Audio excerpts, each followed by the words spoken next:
Nos ancêtres. Chacun porte en lui ses ancêtres, physiquement. Mais pas seulement physiquement. Très souvent, il reste comme une mémoire de ce que les ancêtres ont vécu. Et leurs traumatismes peuvent se répercuter dans notre façon de penser et de ressentir ou d'agir dans les situations de notre vie. On appelle cela la mémoire épigénétique. Nous vivons parfois des situations dont nous pensons que c'est notre destin ou notre vie, alors qu'elles proviennent d'une intrication ancestrale, qui nous pousse à agir d'une certaine façon et à nous mettre dans des situations similaires à celles d'un ancêtre. Et ces situations sont souvent difficiles à vivre. La plupart des difficultés récurrentes que nous rencontrons dans notre vie, professionnelle, sociale, relationnelle, sont liées à des facteurs ancestraux. Pourquoi porter les difficultés qu'un ancêtre a vécues ?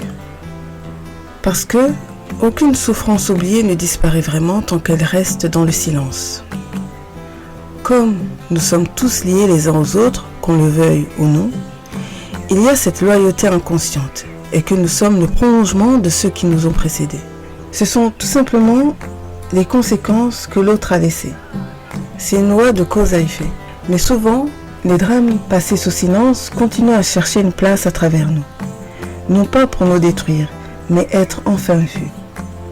Dans de nombreuses cultures africaines, lorsqu'une personne traverse des difficultés répétitives, des souffrances inexpliquées, des blocages, des comportements inhabituels, on associe souvent cela à de la sorcellerie ou des attaques.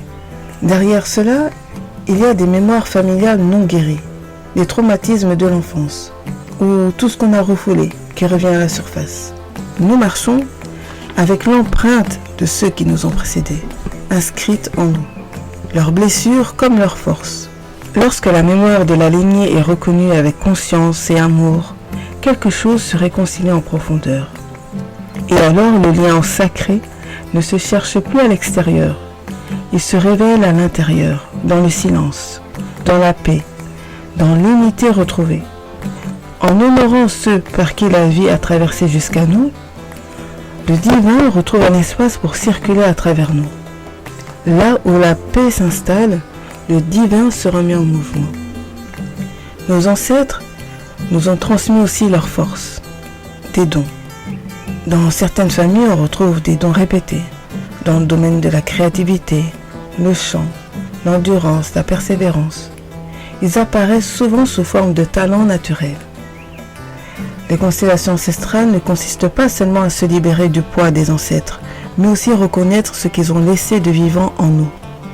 Honorer ses ancêtres, ce n'est pas uniquement regarder leurs blessures. C'est aussi reconnaître leurs dons, leur courage, leur dignité, et ce qu'ils ont réussi à préserver malgré les épreuves. Nos ancêtres, c'est aussi notre enfant intérieur. Mais ce ne sont pas seulement des personnes. C'est aussi la terre d'où l'on vient, notre culture, notre langue. Honorer ses ancêtres n'a rien à voir avec l'adoration. C'est simplement reconnaître leur place dans notre histoire. Nous portons en nous une part de ceux qui nous ont précédés, leur mémoire, leurs épreuves, leur culture et leur transmission. Il y a 3 dynamiques douloureuses qu'on retrouve dans les constellations. Le premier est « Je te suis ».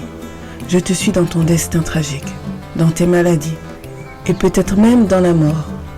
Par exemple, on peut voir ainsi une lignée de femmes avoir les mêmes difficultés conjugales, ou le même cancer du sein, ou des hommes, de père en fils, ont les mêmes difficultés professionnelles, ou les mêmes accidents graves.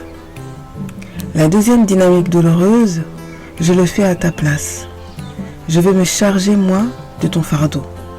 Dans cette dynamique, nous voyons par exemple une fille aînée, par amour infantile, immature, prendre sur elle la tristesse de sa mère, suite au décès de son mari. La troisième dynamique est « J'expie pour toi ». Je vais payer moi pour tes fautes.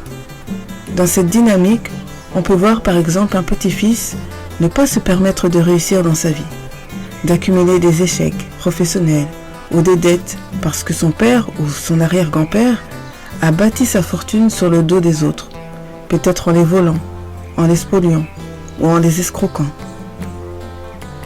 Ces 3 dynamiques douloureuses, nous pouvons les traiter dans les constellations.